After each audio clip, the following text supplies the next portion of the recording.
Hey ladies, so we did not get around to going through any of the questions in tonight's class, and so I'm going to make an effort at going through just the first one on this video, and if I have the time, what I'm planning to do is to kind of try to hit several different questions, but on different videos on each one. So again, no promises, because I have found that the Lord will allow me to have exactly as much time as He wants me to put toward any given thing. So if He allows the time for it, then I am glad to put in the effort.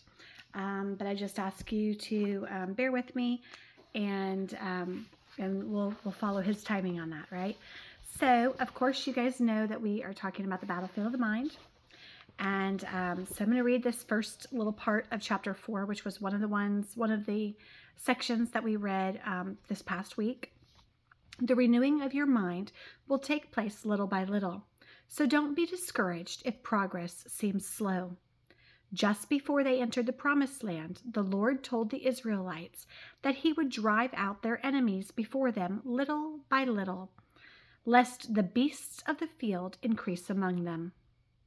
I believe pride is the beast that will consume us if we receive too much freedom too quickly. It is actually better to set at liberty in one area at a time. That way we appreciate our freedom more. We realize it is truly a gift from God and not something we can make happen in our own strength. And the Lord your God will clear out those nations before you little by little. You may not consume them quickly, lest the beast of the field increase among you.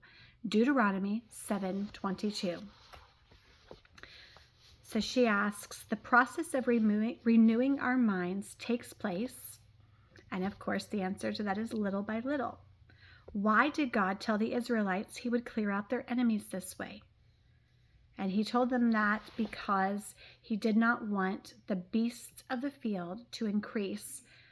So they had to take the time to conquer each area, and that way that area could be inhabited.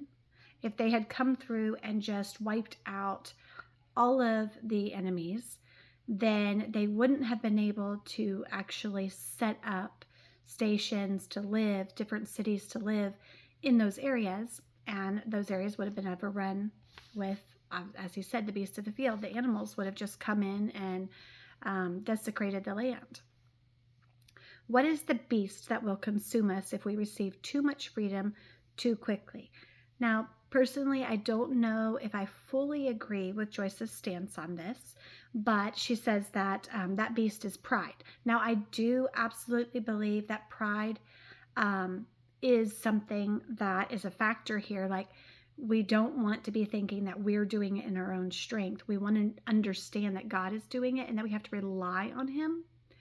Where I disagree is that I think that the way that she puts it makes it sound like we can't have complete and total freedom at once. And there are people who are just totally set free from negative thinking all at once.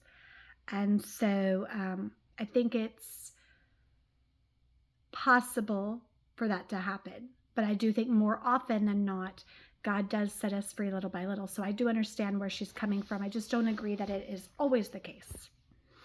So let me know your thoughts and reply in the comments.